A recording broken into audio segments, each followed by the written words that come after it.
Hi, I'm Blaine Mooers. I'm an associate professor of biochemistry and molecular biology at the University of Oklahoma Health Sciences Center in Oklahoma City, Oklahoma, USA. My lab studies the role of RNA structure in RNA editing. We use a molecular graphics program known as PyMOL to prepare images of our crystal structures for publication. PyMOL, of the 80 or more molecular graphics programs that are available, is the most popular program in my field for preparing images for publication because it provides exquisite control over the appearance of the image. The GUI for PyMOL is quite easy to use, and you can, as you'll see, prepare publication quality images in a matter of seconds. But if you need to make a customized image where many parameters need to be set, it is awkward to do that manually or interactively. It's easier to move the settings into a script file.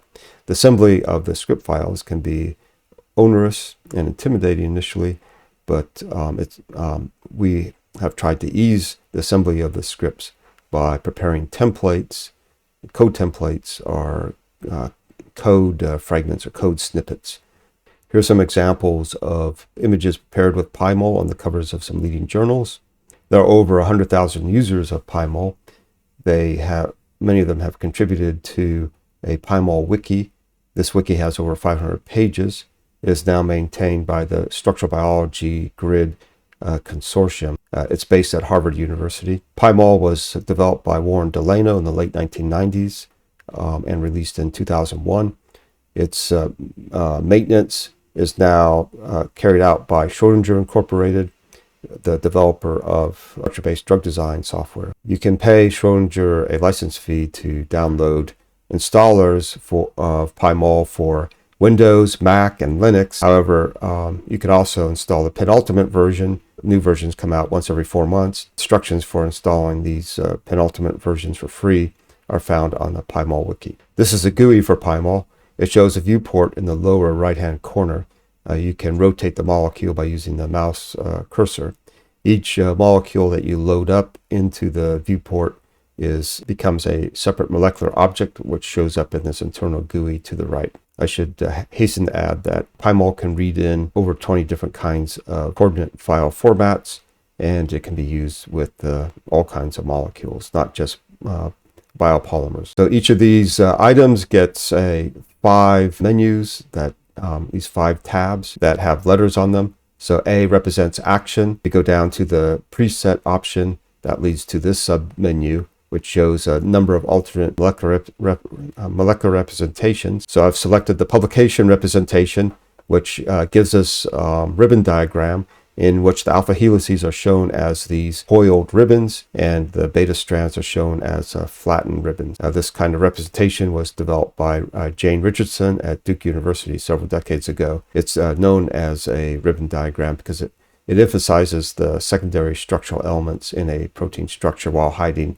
the side chains. We do have in this complex figure a full atom representation in the form of a stick model of a drug molecule bound to the active site of this enzyme. So this enzyme is RET tyrosine kinase. It plays important roles in several cancers. Across the top, there's a number of pull-down menus. The plugin pull-down has a plugin manager that greatly eases the installation of plugins. There's over 100 plugins that users have developed to extend what can be done in PyMOL. Some of these plugins enable the running of external programs from inside of PyMOL. You'll, of course, have to install the external program. This area is the command history window. You can scroll through it to find previously issued commands. You can copy a command and paste it onto the command line. That's below the command history window and to the right of this PyMOL prompt. These are the 8 molecular representations that are available. The first 6 are probably familiar. They're all atom representations, whereas the last 2 are reduced representations. We've already talked about the ribbon diagram, which unfortunately PyMOL calls cartoon, whereas they call ribbon what in the field is known as a C-alpha trace, where vectors are joining the C-alpha and carbon atoms, and all other atoms are hidden. This emphasizes the path of the polypeptide chain. The appearance of these molecular representations in terms of their color, their thickness, and so forth are controlled by settings. There's a setting menu, pull-down menu.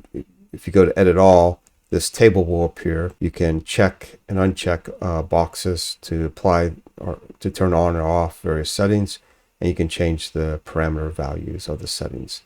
So doing this manually, interactively, allows you to find the parameter setting that you favor very quickly. However, when it comes to applying these settings to another molecule, perhaps you have a half dozen that you're including in a paper, this manual setting becomes tedious and can be inaccurate. So it's better to store these settings in a script file. PyMOL supports the use of two kinds of scripts.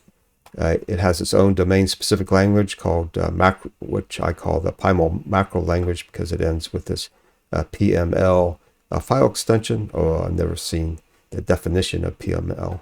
Anyways, it has very simple syntax, essentially one command per line. You can have more than one command on a line, but the commands generally don't span more than one line. And that it recognizes the pound sign as a commented out line. This is a convention used in Python. I have a fragment of Python code. I've translated this command into Python.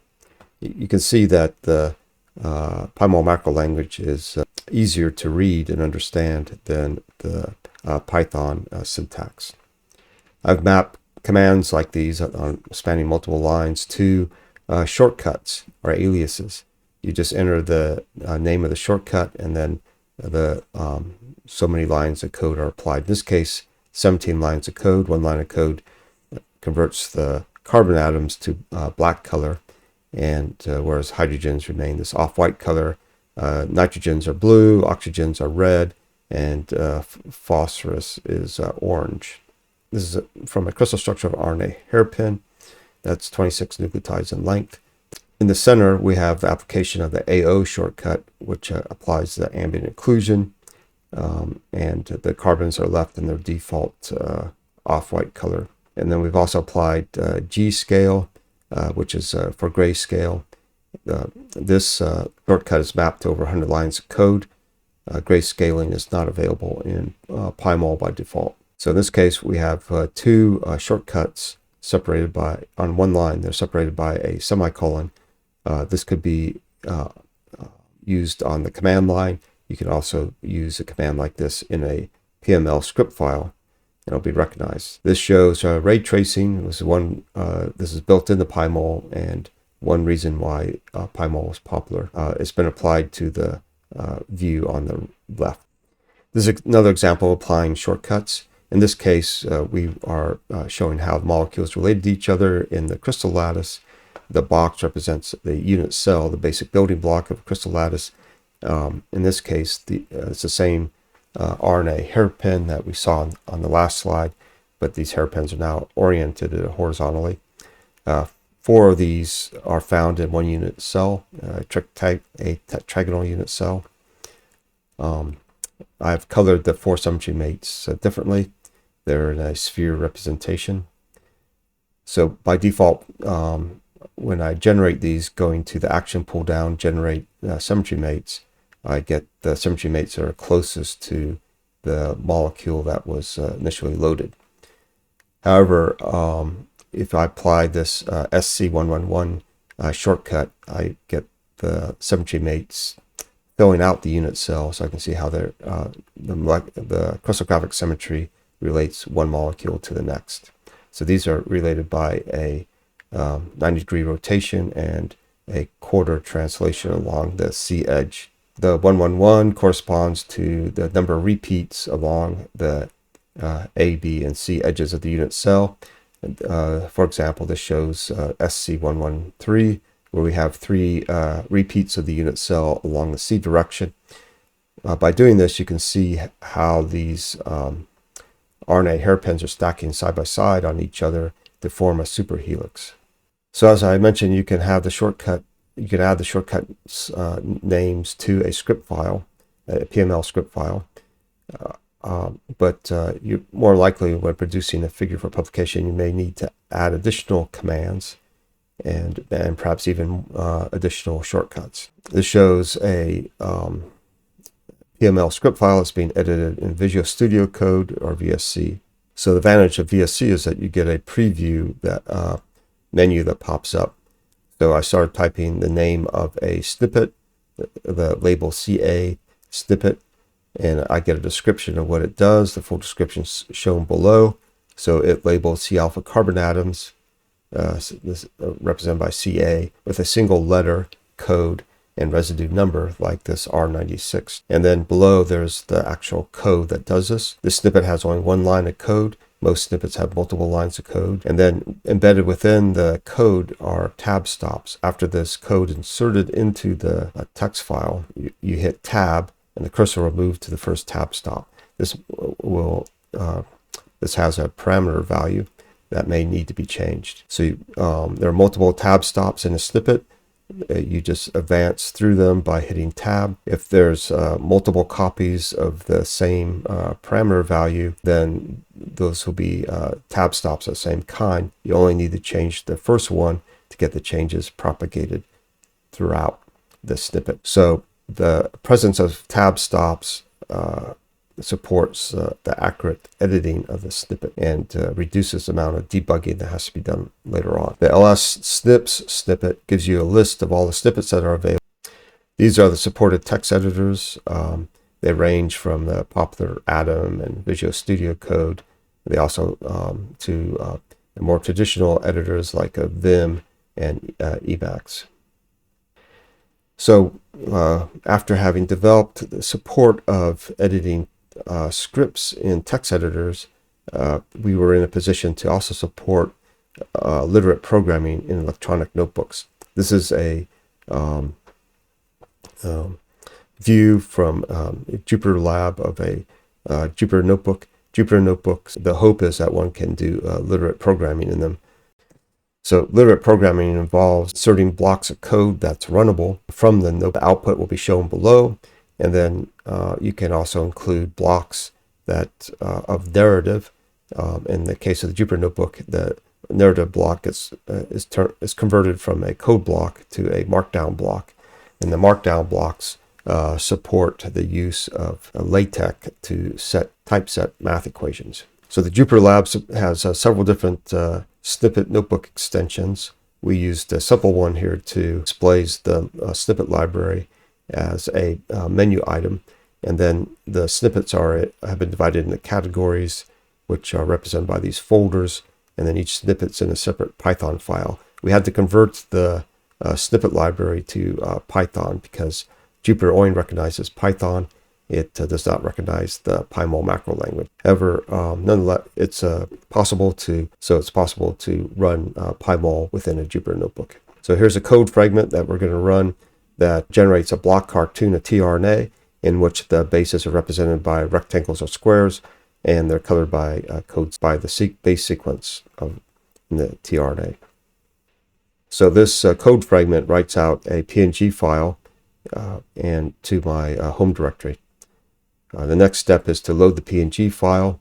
I have to use this image function or method imported from the IPython library. And so you specify the name of the file you want to upload and then the width and height of that file. So this is the result. So we get below this code block the output, which is this inserted image. So you can export this notebook to a static file like a PDF or HTML file, or alternately you can save the notebook. Its default format is that of a JavaScript file. It's just a plain text file. You can always attach the notebook to an email message. One advantage of notebooks is that images like this are stored inside of the notebook, so you only need to move around a single file. So for the 3 projects I've described so far, they have been published. We have some other unpublished projects that have manuscripts of preparation, but the code is available on GitHub at the Mooers Lab site. Each of these projects have their own repository. These are the names of those repositories. These are this slide summarizes the advantages of snippets. So snippets help deal with the issue of having trouble recalling the commands. Most users of PyMOL, like myself, use it only once every several weeks or months. And we tend to forget many of the commands. In addition, using the snippet library within a text editor is kind of fun, and this can help overcome the fear of writing scripts that many students have. So I think it's very important for graduate students to pick up the habit of preparing script files so they can do reproducible computations with scientific software. The scripts also speed up the assembly of the snippets speed up the assembly of PML scripts.